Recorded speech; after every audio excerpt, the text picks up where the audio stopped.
There's a woman who mops the floors at Willow Creek Hospice 3 mornings a week, quiet as anything, calls herself Mari to the staff, and not one soul in that building knows that 11 years ago, at 26 years old, she was the fastest woman on the face of the earth for 4 minutes.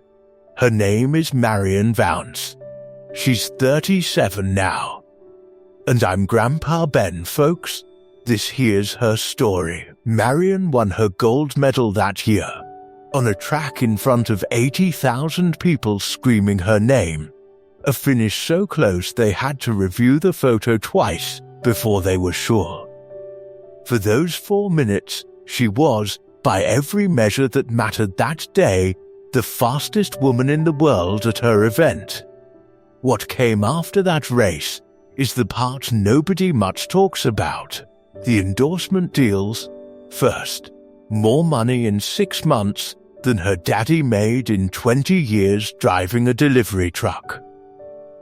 The interviews, the magazine covers, the appearances where folks paid good money just to shake her hand and stand next to her for a photograph. Her face on advertisements and billboards.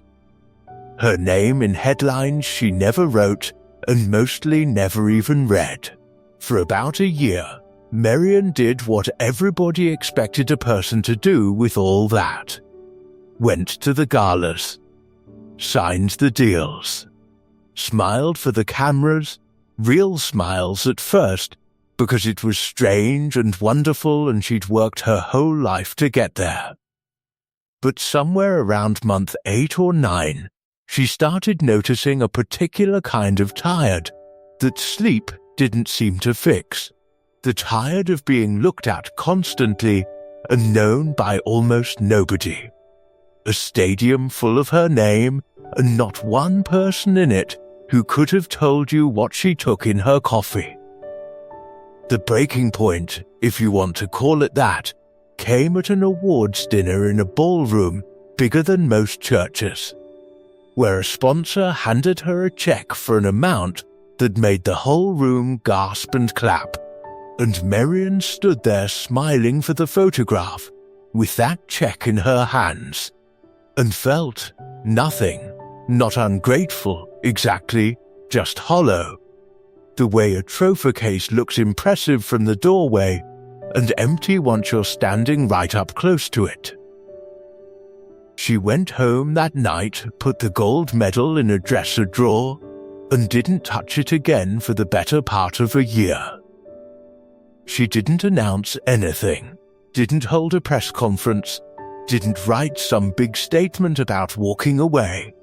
Just slowly over the next 8 months or so, started saying no to things.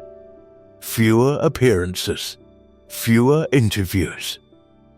Until one Tuesday morning, about 2 years after that Olympic win, on what most everybody assumed was some quiet vacation between her next big deal, Marion Vance walked into Willow Creek Hospice, gave her name as Mari, and asked if they needed any volunteers. They did. Nobody there had any earthly reason to recognize her. She wore her hair different than the photographs, hadn't been on a magazine cover in going on 2 years by then, and folks working 12-hour shifts at a hospice don't spend much time keeping up with track and field. She started small, changing linens, mopping floors, sitting with patients whose families couldn't make it out that particular day. Just to be a presence in the room. There was a woman there, name of Eleanor Whitcomb. Different Whitcomb, mind you, no relation to anybody else in this story, 83 years old, dying slow of a heart that was giving out, mostly alone on account of her only son living clear across the country and not able to visit much. Marion started sitting with Eleanor most Tuesdays. Not talking about anything particular. Most days, just sitting. Sometimes reading to her, sometimes just being a hand to hold when the pain got bad. About 4 months into that, a nurse named Denise, who Marion had grown genuinely fond of over their shared shifts, caught a glimpse of an old newspaper clipping falling out of Marion's bag one afternoon.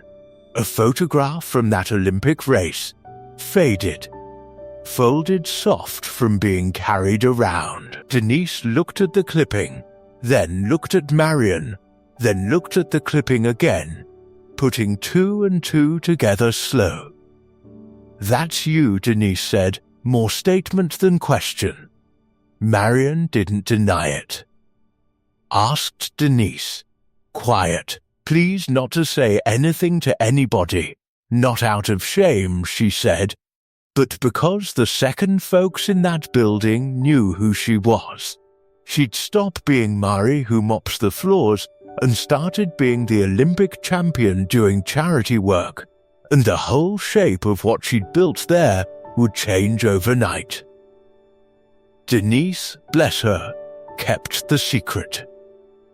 Told Marion, though, she didn't much understand it, why a woman who could be doing absolutely anything, speaking at any stage in the world, was mopping floors and emptying bedpans as a volunteer. Marion thought on that a long while before she answered. Told Denise the trophy had given her exactly one thing worth having: the proof to herself that she could push a body past what it thought its limits were. But it hadn't given her a single person who actually needed her. Not the way Eleanor needed somebody to hold her hand on a bad Tuesday. All that fame, Marion said, had made her known by millions and needed by nobody in particular. This life was the exact opposite, and it turned out the opposite was the one that actually filled something up in her. Eleanor passed about 6 months after that conversation, peaceful, Marion holding her hand right up until the very end, same as she had most Tuesdays for close to a year. Marion grieved her hard, harder, if she was honest with herself, than she'd grieved most anything in her life up to that point, including walking away from the only career the whole world knew her for. Words did get out, eventually, about 3 years into her time at Willow Creek. So roughly 5 years after that Olympic win, a journalist doing a piece on Olympic athletes years later tracked her down, found out where she'd gone, and ran a story about the gold medalist who disappeared into hospice work. Marion's own family, who'd mostly respected her quiet all those years, got a wave of pressure after that story ran. Sponsors calling again, offers to tell her story, a network wanting to build a whole documentary around the champion who chose service. Her mother, worried and well-meaning, sat Marion down and asked if maybe it was time to let the world see the good she was doing. Use the platform for something bigger. Marion thought about it hard, for near a month. Sat with the idea of cameras coming into Willow Creek, of Eleanor's story and every other patient's story since, getting turned into content for millions of strangers to consume between commercials. And she said no. Told her mother, gentle but firm, that the second she let the world watch her do this, it would stop being service and start being performance again. Same trap she'd already climbed out of once. Told the journalist the same, thanked him kindly, and asked him not to run anything further. 6 years have passed since that journalist's story ran, and quietly faded from anybody's memory but her own family's. She still works at Willow Creek today, Matter of fact, moved up, over the years, into a paid staff position, though she still insists on mopping floors most weeks, same as always. The gold medal's still in that shoebox on the closet shelf, dusty, mostly forgotten. Except for the one day a year, her mother's birthday, oddly enough, when she takes it down, looks at it a while, and puts it right back. Says she doesn't regret winning it, not for 1 second. Says it taught her something true about her own strength that she needed to know. Just says the medal was never actually the thing worth having. The thing worth having was Eleanor's hand in hers on a bad Tuesday, and the dozen or so patients since who've had the exact same thing, none of them ever knowing they were being cared for by the fastest woman in the world. Just by somebody named Mari, who showed up and stayed.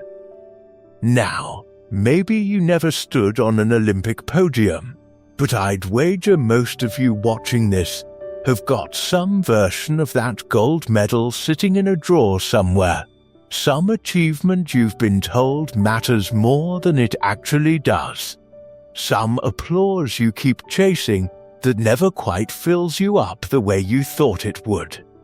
Tell me down in the comments, what's the quiet, unapplauded thing in your life that actually matters more than the trophy?